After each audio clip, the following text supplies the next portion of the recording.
طاقتور مخلوق نظر آتی ہیں ان کو اللہ تعالیٰ نے انسان کے قبضے میں دے دیا۔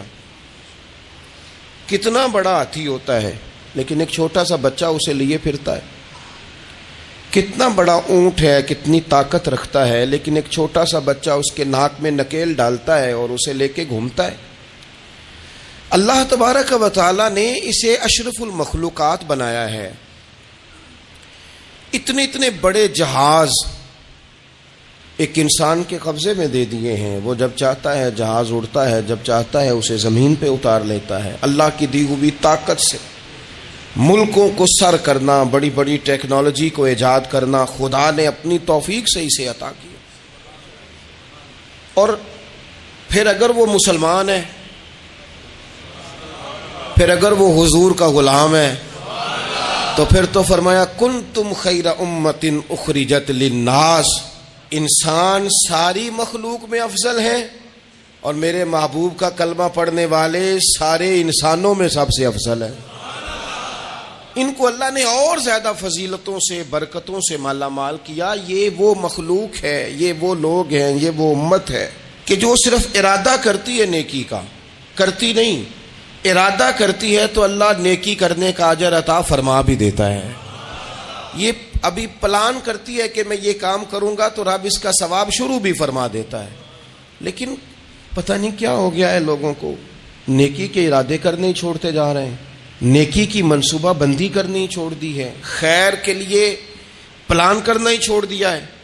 بہت سارا وقت بیکار گزرتا ہے، بہت سارا وقت چوراہے پہ گزر گیا، بہت سارا وقت گپوں میں گزر گیا، عمرے دراز مانگ کے لائے تھے 4 دن، 2 آرزو میں کٹ گئے، 2 انتظار میں۔ ایک ڈھیر سارا طبقہ ہے جس سے پوچھتے ہیں کیا کر رہے ہو، تو کہتے ہیں بس کچھ بھی نہیں، ٹائم پاس کر رہا ہوں۔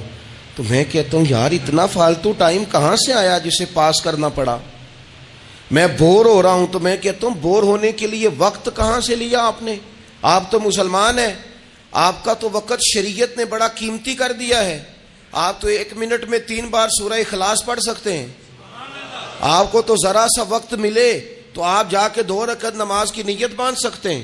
آپ کو تو تھوڑا سا وقت ملے تو آپ کے تو نبی پاک علیہ السلام نے یہاں تک ہماری تربیت کر دی، ہمارے حضور فرمانے لگے تم کانٹا اٹھا سکتے ہو نا گلی سے، تو وہی اٹھا دینا، اس پر بھی رب صدقے کا ثواب عطا کرے گا۔ تو یہاں تو کانٹوں سے بھری ہوئی گلیاں ہیں۔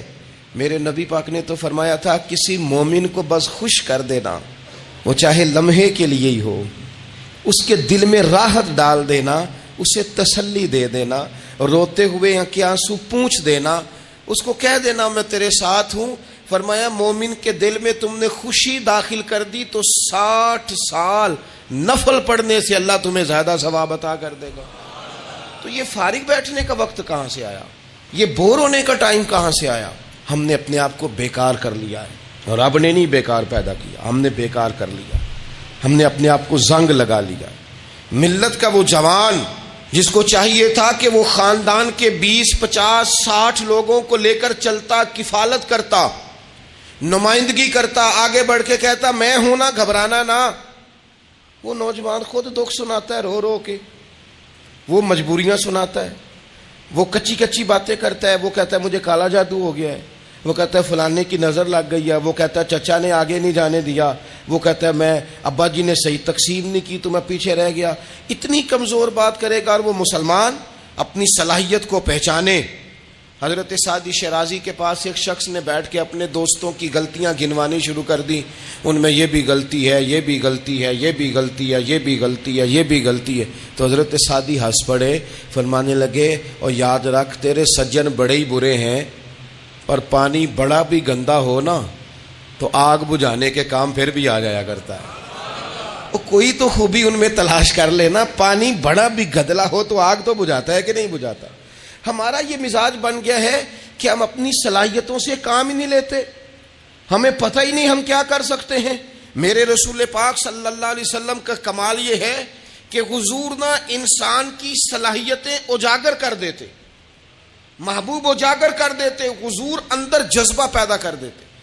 اس طرح کا وہ اقبال کہتے ہیں کہ تمہارا وقت کا امام وہ نہیں ہوتا جو تمہیں کہے حالات بڑے خراب ہیں، اس قوم کا کچھ بھی نہیں ہو سکتا، اس ملک کا کچھ بھی نہیں ہو سکتا، فلانا ادارہ بھی خراب ہو گیا، فلانا بندہ بھی کرپٹ ہو گیا، فلانا بھی دنیا دار ہو گیا، پیر بھی خراب ہو گئے، مولوی بھی خراب ہو گئے، سیاستدان بھی خراب ہو گئے، اور بیوروکریٹس بھی خراب ہو گئے، اور تاجر بھی خراب ہو گئے، اور فلانی برادری یہ ظلم کرتی، فلانا قبیلہ یہ ظلم کرتا ہے، فلانے شہر کے لوگ، اسی چکر میں صرف مایوسیاں پھیلانی ہیں، کبھی خیر کی بات ہی نہیں کرنی۔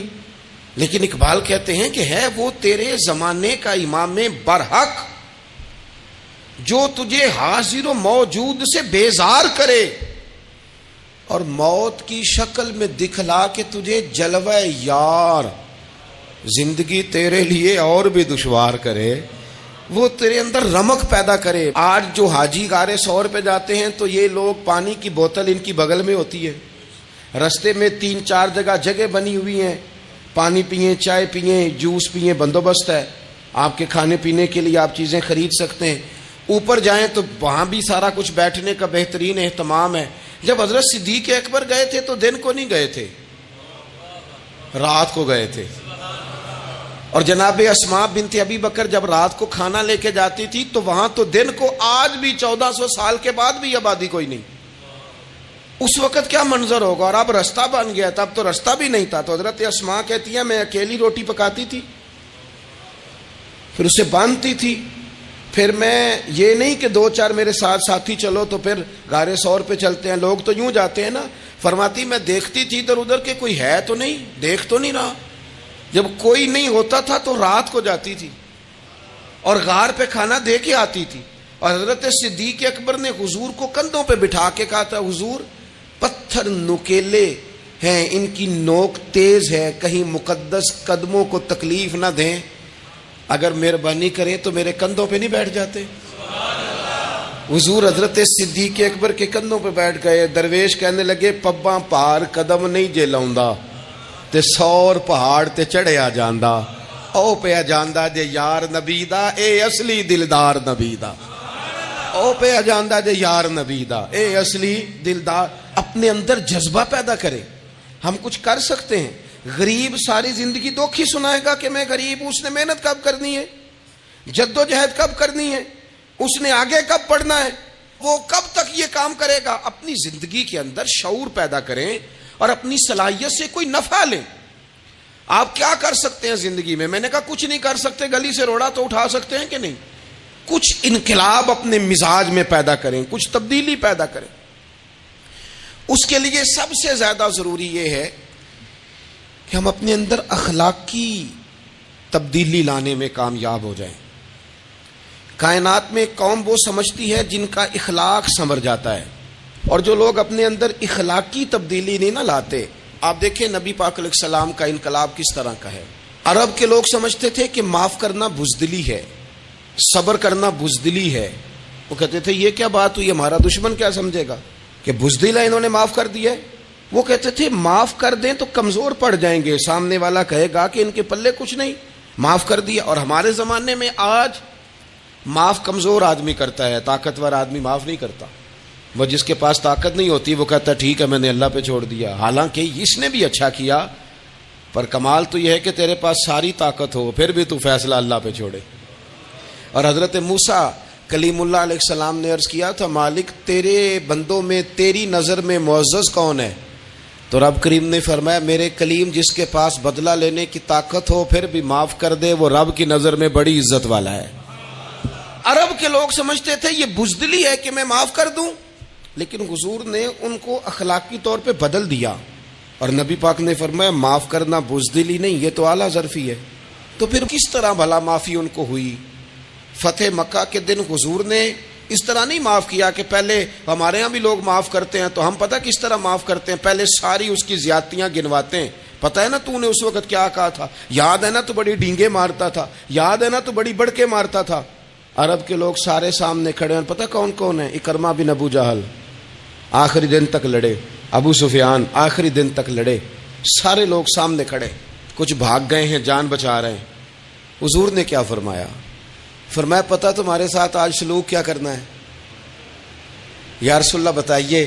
تو نبی پاک نے فرمایا وہی کرنا ہے جو جناب یوسف نے بھائیوں کے ساتھ کیا تھا، بات ہی کوئی نہیں کرنی، پچھلا قصہ چھیڑنا ہی نہیں، نہ کانٹے بچھانے کی بات کرنی ہے، نہ روڑے مارنے کی کرنی ہے، نہ بدر میں آنے کی کرنی ہے، نہ احد میں پتھر مار کے دانت شہید کرنے کی بات کرنی ہے، نہ خندق کی بات کرنی ہے، نہ خیبر کی کوئی بات. جاؤ نہ معاف کیا، بات ہی کوئی نہیں کرنی، معافی دے دی.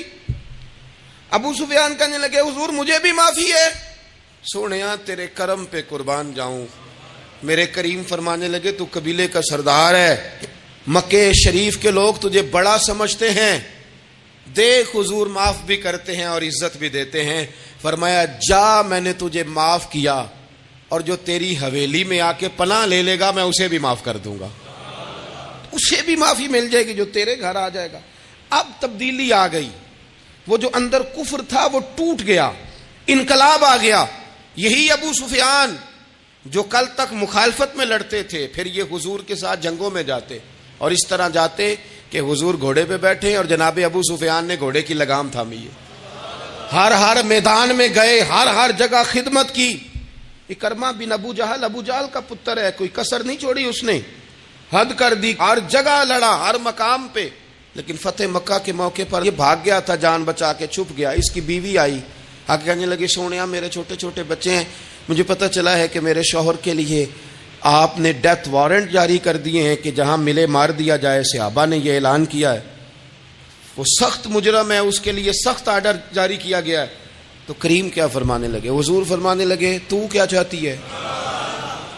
میں کوئی آپ کو قصہ تو نہیں نہ سنا رہا، خدا را مہربانی کریں، تھوڑا سا دل بڑا کریں، تھوڑا سا. وہ ساس کہتی ہے جی میں کیویں معاف کر دیاں جی، تانوں پتہ نہیں پیر صاحب میرے اندر زخم کنے نے، مثلاً کیا ہے، گولی مار دی ہے کسی نے کسی کو. بہو سے کہیں تو کہتی ہے جی میں معاف کر دوں، اس کو معاف کر دوں، آپ کو بتاؤں اس نے تکلیف کتنی دی. مہربانی کرو ایک دوسرے کو معاف کرو، اپنے دل میں گنجائش پیدا کرو. اس بندے کی بات ہو رہی ہے جو باپ سے لگا ہوا ہے مخالفت کرنے، ابے نے بھی ظلم کیے، اس نے بھی کیے. حضور اس کی بیوی سے کہتے ہیں کیا چاہتی ہے؟ کہنے لگی حضور معاف کر دیں اسے. تو نبی پاک صلی اللہ علیہ وسلم نے فرمایا ٹھیک ہے، یہاں تو معافی کا دروازہ تو سب سے زیادہ کھلا ہوا ہے، تو کہتی ہے تو چلو ٹھیک ہے معاف کیا، ہو گئی بات. اس نے جا کے جہاں چھپا ہوا تھا اسے کہا اکرمہ حضور نے تجھے معاف کر دیا. کہنے لگا کوئی کرنے والی بات کر. وہ معاف کرتے ہیں مجھے پتہ ہے، بڑا کرتے ہیں، پر جو میں نے کیا ہے وہ معافی والا نہیں. مجھے معافی ہو سکتی ہے، یہ کیسے ہو سکتا ہے، یہ کیسے ہو گیا، ہو ہی نہیں سکتا. اس کی بیوی پھر آئی، کہنے لگی حضور وہ مانتا نہیں، یہ تاریخ صرف میرے رسول کی ہے، یہ سیرت صرف میرے رسول کی ہے، کہ جس کو معاف کیا جا رہا ہے اس کی سمجھ میں بات نہیں آ رہی کہ بھلا مجھے معاف کر دیا ہے. حضور کہتے ہیں اچھا تو بتا وہ کیسے مانے گا؟ کہنے لگی حضور اگر کوئی نشانی دے دینا، عرب کے لوگ تلوار دے دیتے تھے، زرہ دے دیتے تھے، پگڑی دے دیتے تھے، چھڑی دے دیتے تھے، یہ دلیل ہوتی تھی کہ فلاں نے نشانی دے دی. اگر کوئی مل جائے نا نشانی، محبوبہ اس طرح تو کوئی نہیں کرتا جیسے آپ کرتے ہیں. کریم نے اپنے سر سے پگڑی اتاری اور فرمایا میری پگڑی بطور علامت کے نشانی کے لے جا، اسے کہہ دے میں نے معاف کیا. اب اکرمہ کو معافی ہو گئی، وہ آ رہے ہیں. یوں اخلاق بدلتے ہیں، وہ آ رہے ہیں. یہاں کوئی بڑا آدمی آئے نا تو پہلے اعلان ہوتا ہے فلاں بن فلاں صاحب آ رہے ہیں، اب ان کو دعوت دیتے ہیں، لیکن وہ اعلان چھوٹا کرتا ہے بڑے کے لیے. یہاں انوکھا باب ہے. اکرمہ کلمہ پڑھنے آ رہے ہیں، نبی پاک صحابہ سے کیا فرما رہے ہیں؟ فرمایا وہ کلمہ پڑھنے آ رہا ہے، اطاعت قبول کر کے آ رہا ہے، سر تسلیم خم کر کے آ رہا ہے، اس کے سامنے اس کے باپ کے کسی ظلم کا اظہار نہ کرنا. اس کے باپ نے بڑے ظلم کیے ہیں، زیادتیاں کی ہیں، ہم تذکرہ یہاں ہوتا ہے، لیکن اس کے سامنے نہ کرنا. اس کا تو ابا ہے نا، اس کا تو باپ ہے نا، کوئی بات نہ کرنا، اسے تکلیف ہوگی. کس کے لیے؟ صحابہ رو رہے ہیں، حضور یہ کس کے لیے تیاری کرا رہے ہو؟ وہ آ گئے، قدموں سے لگ گئے، کلمہ پڑھ لیا، کھول کے روئے، حضور میرے لیے بھی معافی ہے؟ تو کریم نے فرمایا ہاں میں رحمت والے رب کا رحمت والا رسول ہوں، ہے نا معافی. اکرمہ مسلمان ہو گئے. پھر تلوار کو صاف کر کے کہنے لگے سونیا پہلے یہ اسلام کی مخالفت میں لڑتی تھی، اب حمایت میں لڑے گی. مجھے بتائیں ایک ایک گلی اکرمہ گئے اسلام کی حمایت میں تلوار لے کے، ایک ایک گلی. اور آپ پچھلے جہاد میں بھی گئے تھے، اس جہاد میں نہ جائیں تو کہنے لگے کفارہ نہیں ادا کرنا. پچھلے داغ نہیں صاف کرنے، میں جاؤں گا، گلی گلی جاؤں گا، نگر نگر جاؤں گا، جھنڈا لے کے جاؤں گا، میں بتاؤں گا کہ جب کوئی مدینے والے کے پاس آئے تو رب دل بدل دیا کرتا ہے۔ انقلاب آتے ہیں، عادتیں بدلتی ہیں، طبیعتوں میں تغیر آتا ہے، کون کہتا ہے نہیں آتا؟ میں جاؤں گا۔ حمص میں حضرت عمر کے زمانے تک اکرما لڑے، سالوں میدان میں رہے اسلام کی حمایت میں، اور پھر حمص کے میدان میں حضرت عمر کے دور میں لڑتے ہوئے شہادت کی موت اللہ نے انہیں عطا فرمائی۔ یہ آپ دیکھیں حضرت خالد بن ولید کون ہے؟ کہنے لگے حضور میں تو بڑی شدت سے اسلام کے خلاف لڑتا تھا، میری غلطیاں بھی معاف ہو جائیں گی؟ تو حضور فرمانے لگے اسلام پچھلے سارے معاف کرا دیا کرتا ہے، نئی زندگی کا آغاز ہو جاتا ہے، نئی زندگی کا آغاز ہوتا ہے۔ حضور نے فرمایا جو رمضان میں عبادت کر لے نا، ایمان کے ساتھ رمضان میں عبادت کر لے، اللہ اس کے پچھلے سارے معاف فرما دیتا ہے۔ اب وہ نئی زندگی کا آغاز کرے۔ جس نے شب قدر پہ رو رو کے توبہ کی ہے وہ رمضان کے بعد کرپشن چھوڑ دے، جھوٹ چھوڑ دے، بددیانتی چھوڑ دے، دل دکھانا چھوڑ دے۔ جس نے رمضان میں روزے رکھے، تراویح پڑھی ہے، وہ نئی زندگی کا آغاز کرے۔ خدا کی رحمت سے گناہ معاف ہو گئے، اب وہ آگے بڑھے۔ نبی پاک علیہ السلام نے فرمایا جو اللہ کے گھر کا حج کار آیا وہ اس طرح ہے جس طرح آج ماں کے پیٹ سے پیدا ہوا ہے۔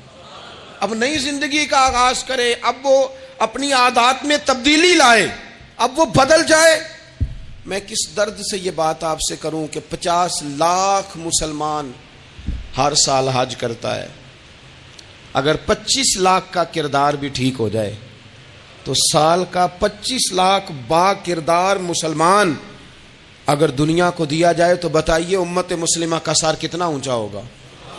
لیکن ہمارا حال وہی ہے کہ آج بھی کیتی جاندے ہو تے لہو بھی پیتی جاندے ہو، کھو کے مال یتیماں دا تے بھیج مسیتی جاندے ہو، پھٹ دلاں دے سیندے نہیں تے ٹوپیاں سیتی جاندے ہو، نفس تے چھری پھیر دے نہیں دمبے کیتی جاندے ہو، فرض پلائی بیٹھے ہو، نفلاں نیتی جاندے ہو، او دسو تے سی بلے شانو ایک ہی کیتی جاندے ہو۔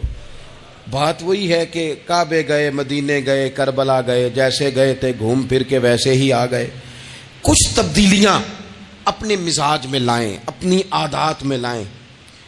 حضرت خالد بن ولید نے کہا حضور سارے گناہ معاف ہو گئے؟ فرمایا ہو گئے۔ حضرت خالد بن ولید نے پھر اپنی تلوار تھامی اور جناب خالد بن ولید پھر اس طرح میدانوں میں نکلے کہ نبی پاک نے فرمایا اب یہ خالد نہیں، یہ تو سیف اللہ ہے، یہ تو اللہ کی تلوار بن گیا ہے۔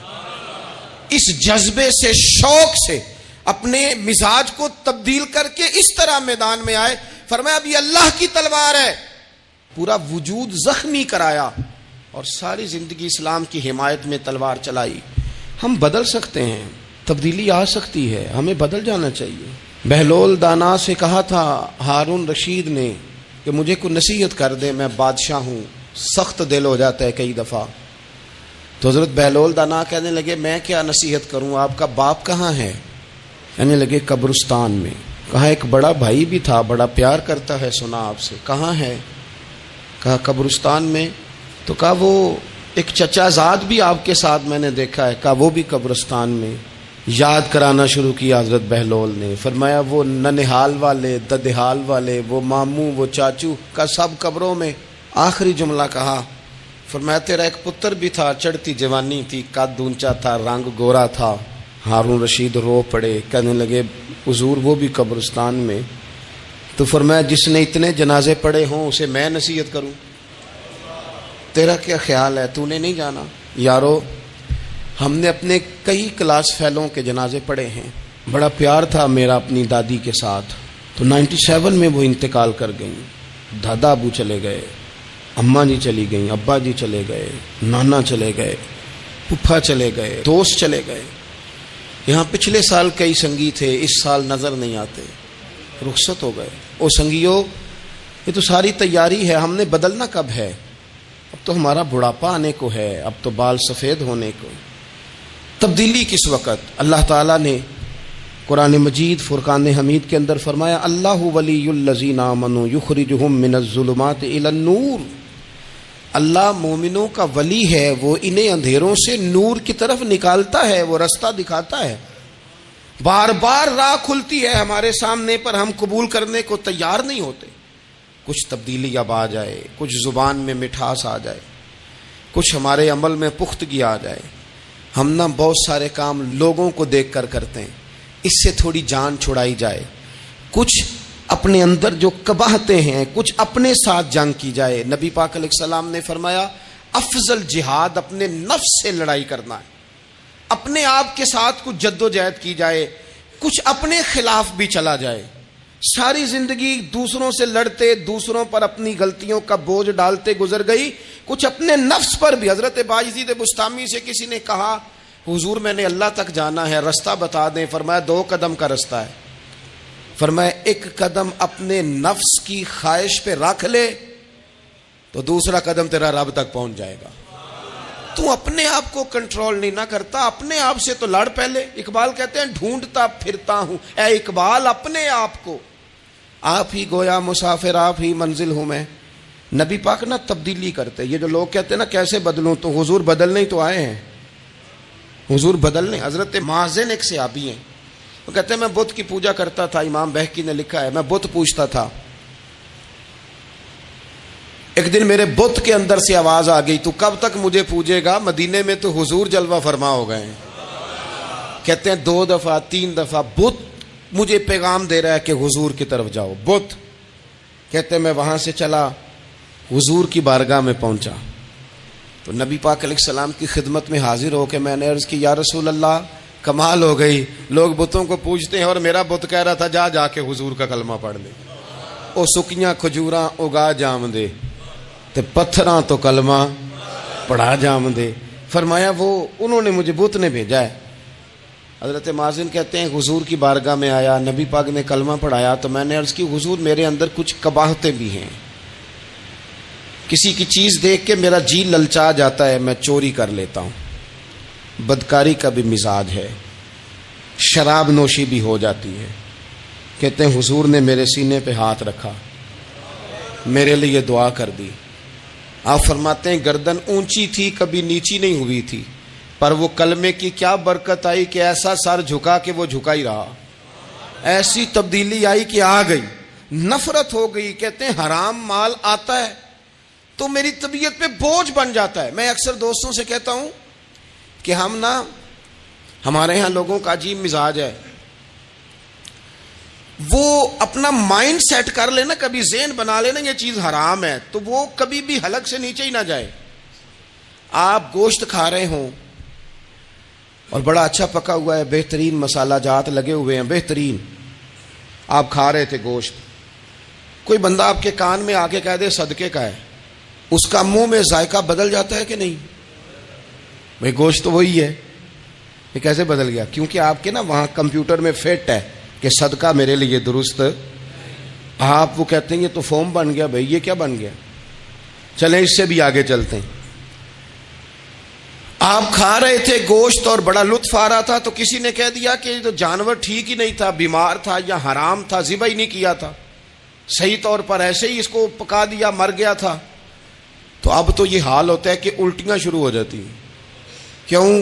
اس لیے کہ نفیس طبیعت پر نہ صدقے کا گوشت فٹ ہوتا ہے نہ حرام فٹ ہوتا ہے, کیونکہ طبیعت نفیس ہے نا. بس اس بات کو سمجھ لیں, جس طرح حرام بکرا طبیعت پہ فٹ نہیں نہ ہوتا, اس طرح کروڑ حرام بھی طبیعت پہ فٹ نہیں ہونا چاہیے. 2 کروڑ بھی حرام آ جائے تو فٹ. جس دن 2 کروڑ پر بھی الٹی آنے لگ گئی نا, جس دن حرام جگہ پر قبضہ کرتے بھی کہہ آنے لگ گئی, ذائقہ بدلنے لگ گیا, کمپیوٹر میں فٹ ہو گیا کہ یہ میرے لیے ٹھیک نہیں. لیکن میں اکثر کہتا ہوں لوگوں سے, میں کہتا ہوں ہمارے ہاں بندہ دیکھ کے فتویٰ ہوتا ہے. یہاں کوئی غریب عیسائی ہو نا, ماڑا بیچارہ گلی میں جھاڑو دے کے روٹی کماتا ہے, تو لوگ مسئلہ پوچھتے ہیں, کہتے ہیں مولوی صاحب سائنہ روٹی کھانی جائز ہے؟ تو میں پھر ان لوگوں سے آگے سے پوچھ لیتا ہوں, میں کہتا ہوں یہ بتاؤ امریکہ کا صدر بھی عیسائی ہے, اس کے ساتھ جائز ہے؟ اتنے وزیر مشیر وزرائے اعظم ملکوں کے جا کے کھاتے ہیں, کبھی آپ نے مسئلہ پوچھتے دیکھیں؟ وہاں تو جو مولوی مشیر بنے ہوئے وہ بھی بیٹھے ہوتے ہیں بیچ میں, وہ بھی بیٹھے ہوتے ہیں. اب بھی ان سے پوچھو. لیکن ہمارا مزاج یہ بن گیا ہے کہ غریب کے حق میں مسئلہ اور ہے اور امیر کا معاملہ ہے تو معاملہ اور ہے. اس سے نکلے یعنی اگر 5 روپے کسی کے گر جائیں تو وہ واپس کرنے بھی ضروری ہیں، اور 5 کروڑ گر جائیں تو وہ بھی۔ وہ ہمارے ایک دوست کہا کرتے ہیں کہ ایک صاحب تھے، ان کو نا بڑے قیمتی جوتے کا ایک پیر مل گیا کہیں سے گرا ہوا، انہوں نے وہ قیمتی پاؤں جوتے کا گرا ہوا اٹھایا اور وہ بندہ تلاش کرنے لگے کس کا گرا ہے۔ دیر تک وہ ڈھونڈتے رہے ایک پاؤں کس کا ہے، تھوڑی دیر کے بعد انہیں دوسرا پاؤں بھی مل گیا، پھر انہوں نے بندہ ڈھونڈنا بند کر دیا۔ انہوں نے کہا اب دونوں ہو گئے ہیں، اب یہ کام آئے گا، لہذا انہوں نے بند کر دیا۔ میرے عزیز، یہ تو کوئی طریقہ نہیں ہے نا کہ آپ چیز اگر تھوڑی سی ہے تو اس پر فتویٰ اور ہے، اور اگر زیادہ ہے تو مزاجوں میں جب ہم یہ لے آئیں گے اپنی طبیعت میں، اور کب تک ہم نے اسی طرح رہنا ہے، کب ہم نے اپنے وجود سے کام لینا ہے، بیکار وقت کب تک گزرنا ہے۔ کتنے رمضان آئے گزر گئے، کتنے عمرے آئے گزر گئے، کتنی ہم نے دیکھا کہ بس بیمار ہو گئے ہیں، ٹھیک ہو جائیں گے تو پھر اس کے بعد ہم نے کوئی نماز نہیں چھوڑنی، لیکن ٹھیک ہوئے تو بھول گئے، نئی سے نئی بات شروع ہو گئی۔ ہم نے کتنی دفعہ کہا کہ آج کے بعد تبدیلی، لیکن کیوں نہیں تبدیل ہوتے۔ حضرت فضالہ بن عمیر ایک صحابی ہیں، کہتے ہیں میں عورتوں کا معاذ اللہ بڑا رسیہ تھا۔ ابو جہل نے جب اعلان کیا نا جو حضور کو شہید کرے گا تو اسے 100 سرخ اونٹ دیے جائیں گے، تو کہتے ہیں میں خنجر بغل میں دبا کے نا تو طواف کعبہ کرنے چلا گیا، طواف کعبہ۔ کہتے ہیں وہاں جب میں پہنچا تو میں نے دیکھا حضور بھی طواف کر رہے ہیں، تو نبی کریم نے مجھے دیکھتے ہی حضور میرے قریب آئے، اور مجھے نہیں بتانا پڑا، حضور فرمانے لگے تیرا نام فضالہ ہے؟ میں نے کہا ہاں۔ تو محبوب فرمانے لگے کیا باتیں کر رہے ہو اپنے آپ سے؟ کہتے میں دل میں سوچ رہا تھا کہ طواف کرتے میرے قریب سے گزریں گے تو خنجر مار دوں گا۔ کیا باتیں کر رہے تھے؟ فضالہ کہتے ہیں میں تو جب آیا تھا تو ایک بی بی سے مل کے آیا تھا، میں نے کہا تھا کہ میں آج بڑی رقم لے کے آؤں گا اور معاذ اللہ تیرے پاس رات گزاروں گا۔ کہتے ہیں میں تو اس سے بات کر کے آیا تھا، تو میں اب حضور سید عالم صلی اللہ علیہ وسلم نے پوچھا تو فضالہ ہے؟ میں نے کہا ہاں۔ کیا باتیں کر رہے تھے اپنے آپ سے؟ میں نے جھوٹ بولا۔ میں نے کہا جی وہ تو میں تو ذکر کر رہا تھا اپنے دل میں۔ کہتے ہیں حضور مسکرائے اور مسکرا کے فرمانے لگے چل چھوڑ، جس کام آیا تھا وہ کرتا کیوں نہیں؟ میں جو تیرے سامنے کھڑا ہوں تو کرنا۔ خیال آیا مسلمان نیک و بد پہچان جاتے ہیں، اور آقا آدمی کے دل کی باتیں جان جاتے ہیں، کرنا وہ کام۔ تو فضالہ کہتے ہیں کہ میں کانپ گیا، میرے ہاتھ سے وہ خنجر گر گیا، حضور نے میرے سینے پہ ہاتھ پھیرا، اس طرح پھیرا کہ زندگی میں اتنا سکون کبھی نہیں ملا، اتنی ٹھنڈک کبھی نہیں ملی، اتنا قرار کبھی نہیں آیا، اس قدر زیادہ آزمائش کبھی نہیں آئی۔ میں قرار محسوس کرنے لگا۔ کہتے ہیں حضور فرمانے لگے کیا وہ وقت نہیں آیا کہ تو کلمہ پڑھ جائے؟ کہتے ہیں میں نے فوراً کہا حضور آ گیا ہے وقت، پڑھائیں مجھے کلمہ۔ کہتے ہیں نبی پاک نے کلمہ پڑھا دیا، میں مسلمان ہوا، میں واپس لوٹا تو وہی عورت بن سنور کر تیار ہو کر گلی میں کھڑی تھی۔ عادتیں بدل جاتی ہیں، شرط یہ ہے کہ ہم تھوڑی سی کوشش کریں، شرط یہ ہے کہ ہم اپنے آپ کو اللہ رسول کی بارگاہ میں پیش کریں۔ اور میرے دوستوں، میرے بزرگوں، ہمیں سب سے زیادہ تکلیف میں ہماری اپنی عادات نے ڈالا ہے، ہماری اپنی خواہشات نفس نے ہمیں زیادہ آزمائشوں میں ڈالا ہے۔ کہتے ہیں وہ عورت بن سنور کے کھڑی تھی، جب میں واپس لوٹا تو پہلے میں اس کے پیچھے بھاگتا تھا، اب میں اس کے قریب سے گزر گیا تو اس نے آواز دی تو فضالہ نہیں؟ کہتے ہیں میں چپ کر گیا، وہ پھر پیچھے دوڑی، میرا گریبان پکڑ کے کندھا پکڑ کے ہلایا تو فضالہ نہیں؟ کہتے ہیں میری جھکی ہوئی گردن، میں سر نہیں اٹھاتا، مجھے کہنے لگی تو وہ نہیں ہے جو فضالہ ہے؟ میں نے کہا ہوں میں فضالہ، پر وہ والا نہیں جو تجھے ملا کرتا تھا۔ کہا تو اب کون ہے؟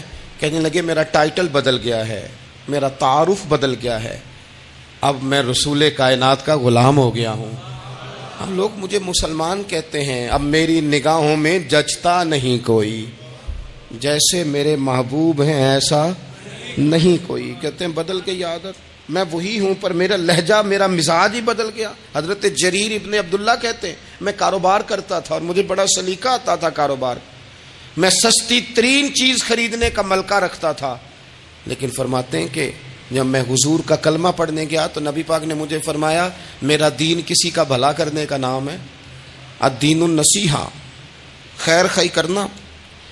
فرماتے ہیں پھر میں نے نصیحت کو پلے باندھا، ایک آدمی سے گھوڑا خریدا 300 دینار کا، گھوڑے کو پکڑ کے میں نے جب تھوڑا آگے چلایا تو وہ تو بڑا نرم مزاج تھا، سی پنجابی چاکھیدہ ساؤ ہے بڑا، اور میں نے کہا یہ تو گھر میں بھی رکھا جا سکتا ہے، یہ تو 400 کا ہے۔ پھر میں نے اس پر سواری کی تو وہ سواری کے لیے ہی بڑا اچھا تھا، میں نے کہا یار تیرا جانور 600 کا ہے۔ کرتے کرتے جب میں نے اسے 1000 دینار تھمایا، 400 میں سودا ہو گیا تھا، اس نے دے دیا تھا گھوڑا یا اونٹ۔ کہتے ہیں وہ شخص میری طرف دیکھ کے حیران ہو کے کہنے لگا جریر تو پہلے بھی آتا ہے، یہ تجھے کیا ہوا؟ تو حضرت جریر کہتے ہیں میں نے اسے کہا پہلے جریر آتا تھا، اب وہ والا جریر ہے جس نے مدینے والے کا کلمہ پڑھا ہے۔ کنتم خیر امتن کا ٹائٹل ہے میرے پاس۔ کیا اسلام صرف نعرے لگانے کا نام ہے؟ کیا اسلام صرف دوسروں کو یہ کہنے کا نام ہے کہ تو نے مجھے کس طرح کہہ دیا کہ میں عاشق رسول نہیں؟ تو زیادہ ہے، تیرے پر زیادہ دین ہے؟ صرف ڈٹ جانا اور زیادہ باتیں کرنے کا نام دین ہے؟ اپنے اندر ایک ایک کر کے غلطیوں کو چھوڑیں۔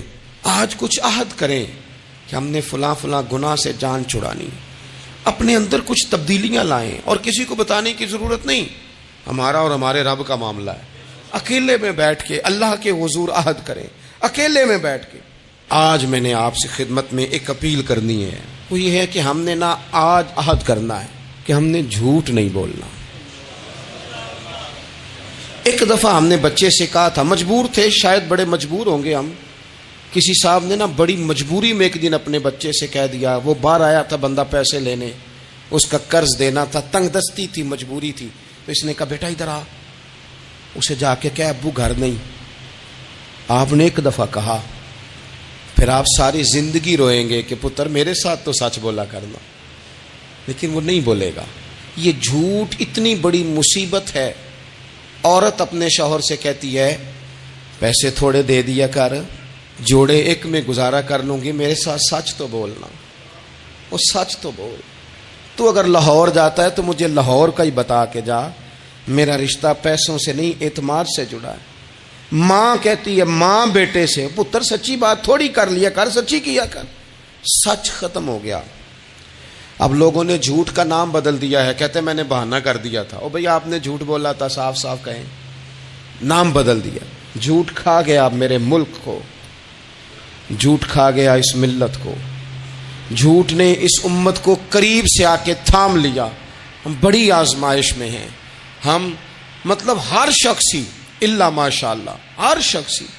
آپ کسی شخص سے کوئی معاہدہ کرتے ہیں، کوئی چیز بنانے کی بات کرتے ہیں، خریدنے کی بات کرتے ہیں، وہ جو کہتا ہے اس پر پورا کیوں نہیں اترتا؟ وہ غلط بات کیوں کرتا ہے؟ میرے نبی پاک علیہ السلام سے پوچھا گیا مومن بزدل ہوتا ہے؟ حضور نے فرمایا ہو جاتا ہے، کبھی یہ غلطی آ جاتی ہے۔ حضور مومن کنجوس ہوتا ہے؟ فرمایا کبھی ہو جاتا ہے۔ یا رسول اللہ مومن جھوٹا بھی ہوتا ہے؟ تو میرے رسول فرمانے لگے نہیں، میرا کلمہ پڑھنے والا ساری غلطیاں کر سکتا ہے، میرا مومن جھوٹ نہیں بولا کرتا۔ مومن جھوٹ۔ ابو سفیان کو کیسر روم نے، ہرکل نے اپنے دربار میں کھڑا کر کے کہا ابو سفیان ابھی کلمہ نہیں پڑھتے تھے، تمہارا کوئی رشتہ ہے نبی پاک سے جنہوں نے مجھے بھی خط لکھا ہے کہ مسلمان ہو جاؤ؟ کہنے لگے ہاں میں چچا ہوں رشتے میں۔ کہا وہ کیسے ہیں پیغمبر؟ تو ابو سفیان کہتے ہیں چونکہ میں مخالف تھا، میں نے وہ ساری باتیں کی جو ہم ان کے خلاف کرتے تھے۔ اس نے آخری بات پوچھی، اس نے کہا ابو سفیان یہ بتا کہ وہ جنہوں نے اعلان نبوت کیا ہے کیا کبھی انہوں نے جھوٹ بھی بولا ہے؟ تو ابو سفیان کہتے ہیں کہ 1 منٹ کے لیے میں نے کہا کہہ دوں، مخالفت تھی نا، تو پھر میں نے سوچا یہ تو عرب کی وزاداری کے خلاف ہے، عرب میں سے تو کوئی جھوٹ بولنا پسند ہی نہیں کرتا، اور پھر میں اگر حضور کو معاذ اللہ جادوگر شاعر کہوں گا تو شاید کسی کو 1 منٹ کے لیے متوجہ کر سکوں، اور نبی پاک نے جھوٹ بولا ہے، یہ تو مانے گا ہی کوئی نہیں۔ کہتے ہیں بادشاہ نے پھر زور دے کے کہا سردار بتاتے کیوں نہیں، کیا کبھی انہوں نے جھوٹ بھی بولا ہے؟ تو ابو سفیان کہتے ہیں میرے ہاتھ میں چھڑی تھی، میں نے زور سے زمین پہ ماری، میں نے کہا وہ میرے رشتے میں بھتیجے ہیں، میری سخت مخالفت ہے، میں ان کے خلاف میدانوں میں نکلتا ہوں، جنگیں لڑتا ہوں، کبھی وہ غالب آتے ہیں کبھی ہم آتے ہیں، لیکن میرے سامنے وہ پیدا ہوئے، میں نے ماں کی گود میں بھی دیکھا، دادا کے کندھوں پہ بھی دیکھا، چچا کے گھر میں بھی دیکھا، سیدہ خدیجہ الکبریٰ کا دولہا بنے بھی دیکھا، ان کی 4 بیٹیاں ان کی گود میں کھیلتے دیکھی، اعلان نبوت کرتے دیکھا، لوگوں کو مخالفت کرتے دیکھا، میرے سامنے ان کے مقدس بال سفید ہوئے، میرا اختلاف اپنی جگہ، پر بادشاہ میں قسم اٹھا کے کہہ سکتا ہوں اس محبوب کی زبان سے جب بھی نکلا ہے حق اور سچ نکلا ہے۔ اسیر دشمن کی چاہ میں بھی، وہ مخالفوں کی نگاہ میں بھی امی ہے، صادق ہے، معتبر ہے، میرا پیغمبر عظیم تر ہے، میرا پیغمبر عظیم تر ہے، میرا پیغمبر عظیم تر ہے۔ جھوٹ نہیں کبھی حضور نے بولا۔ کہتے میں نے جواب دیا تو سناٹا چھا گیا سارے دربار میں، کتنے اس نے سوال پوچھے، گھنٹوں بات ہو، سناٹا چھا گیا۔ اور پھر بادشاہ نے اپنا پرنا اٹھایا، چادر اٹھائی، کندھے پہ رکھی اور جانے لگا۔ تو میں نے پیچھے سے پلٹ کے کہا بادشاہ اتنے تو نے سوال کیے، اتنے میں نے جواب دیے، رزلٹ کا بھی تو اعلان کرنا، نتیجہ بھی تو دینا، کیا نکلا؟ تو کہتے ہیں وہ جا رہا تھا، وہیں کھڑے کھڑے اس نے چہرہ میری طرف پھیرا اور کہنے لگا سردار نتیجہ تو نکل آیا ہے، رزلٹ تو نکل آیا۔ جس بندے نے کبھی بندوں سے جھوٹ نہیں بولا وہ یہ جھوٹ کیوں بولے گا کہ میں اللہ کا رسول بن کے آیا ہوں؟ نتیجہ تو نکل آیا، بات تو کلیئر ہو گئی، اب آگے کیا جانا ہے؟ ایک سردار تھے کسی قبیلے کے، وہ حضور کی بارگاہ میں کلمہ پڑھنے آئے۔ امام راضی نے لکھا ہے، کہتے میرے اندر 4 غلطیاں تھیں، میں شراب بھی پیتا تھا، چوری بھی کرتا تھا، بدکاری بھی کرتا تھا معاذ اللہ، اور جھوٹ بھی بولتا تھا۔ حضور کی بارگاہ میں آیا، عرض کی یا رسول اللہ بچپن سے لے کر یہ بیماریاں لگ گئیں، بڑی کوشش کی، ابا نے بڑا مارا، لوگوں نے بڑا کہا، چھوٹی نہیں، اور میں چھوڑ سکتا بھی نہیں۔ ان کا خیال تھا نا جس طرح ہمارا خیال ہوتا ہے فلانی چیز نہیں چھوڑ سکتے، میں چھوڑ سکتا بھی نہیں۔ حضور ایک چھوڑ سکتا ہوں، ایک چھڑوا لیں آپ اور کلمہ پڑھا دیں۔ حضور نے فرمایا بالکل ٹھیک ہے تو ایک چھوڑ دے۔ یا رسول اللہ کون سی؟ فرمایا جھوٹ نہیں بولنا۔ جھوٹ، وہ شراب بھی پیتے ہیں، وہ کہتے ہیں میں بدکاری بھی کرتا ہوں، چور بھی ہوں۔ حضور نے کیا فرمایا؟ جھوٹ۔ کیا ان سارے کاموں سے زیادہ سخت تھا حضور نے اس سے منع کیا؟ جھوٹ نہیں بولنا بھائی۔ کہتے ہیں سونے وعدہ ہو گیا۔ سیدھے سادے آدمی تھے، دیہاتی سردار تھے، گھر چلے گئے۔ کہتے ہیں جب وہ شراب کے قریب جانے لگا تو دل میں خیال آیا کہ حضور کے پاس شراب پی کے جاؤں گا، اگر کسی نے پوچھا کہ پی ہے تو جھوٹ تو بولنا نہیں، سچ بولوں گا تو حال کیا ہوگا بھلا؟ وہاں کیفیت کیا ہوگی کہ میں شراب پی کے یہاں آتا ہوں حضور کی بارگاہ میں، مجھ پہ تو حد لگے گی۔ کہتے ہیں لہذا شراب بھی چھوڑ دی، اٹھا کے ماری دیوار کے ساتھ۔ کہتے ہیں میں چوری کی طرف ہاتھ بڑھانے لگا تو میں نے کہا صبح اگر کسی نے پوچھا کہ میری چوری کس نے کی ہے، جھوٹ بولنا نہیں، اور اگر سچ بولا تو سوسائٹی میں عزت کیا رہے گی؟ دفع کرو، جو اللہ نے روکھا سوکھا دیا وہی ٹھیک ہے۔ کہتے ہیں گلی سے گزر رہا تھا، اس عورت نے پھر آواز دی، اس کی طرف جانے لگا اور قریب گیا تو وہ پوچھتی ہے سنا ہے تو نے کلمہ پڑھ لیا ہے؟ کہتے ہیں تڑپ گیا، درد سے آنسو چھلکے کہ اگر میں اس سے جھوٹ بولوں تو حضور نے منع کیا ہے، اور سچ بولوں تو یہ کیا سوچے گی؟ کلمہ پڑھ کے مسلمان ہو کے حضور کا غلام ہو کے یہ انداز ہے۔ کہتے وہاں سے بھی آ گیا، آ کے نہ پیچھے ہو کے بیٹھ گیا، پیچھے حضور تقریر کر رہے تھے، پیچھے ہو کے بیٹھ گیا، غور سے حضور کا چہرہ دیکھ رہا ہوں، غور سے دیکھتا جا رہا ہوں، دنیا کہیں اور دیکھ رہی ہے اور میں حضور کا چہرہ دیکھ رہا ہوں۔ سر سے لے کر پاؤں تک تنویر ہی تنویر ہے، جیسے منہ سے بولتی قرآن کی تفسیر ہے۔ سوچتی تو ہوگی دنیا مصطفیٰ کو دیکھ کر بھلا وہ مصور کیسا ہوگا جس کی یہ تصویر ہے۔ کہتے میں غور سے چہرہ دیکھ رہا ہوں، حضور کی خدمت میں گیا سلام لینے تو محبوب نے مسکرا کے دیکھا تو میں نے کہا سونیا قربان جاؤں، میرا ایک جھوٹ چھڑوایا ہے، میری ہر شے چھوٹ گئی ہے، ختم ہو گیا سارا کچھ ہی، یہ مہربانی ہو جائے گی انشاءاللہ۔ اپنے آپ سے بات کریں، کوشش کریں کہ ہم نے زندگی میں جھوٹ نہیں بولنا، آپ سچ بولیں۔ میری ملک کے لیڈر اگر قوم کو صرف سچ بتائیں ہمارے پاس کیا ہے، ہم کتنا سروائیو کر سکتے ہیں، کہاں تک جا سکتے ہیں، آپ یقین کریں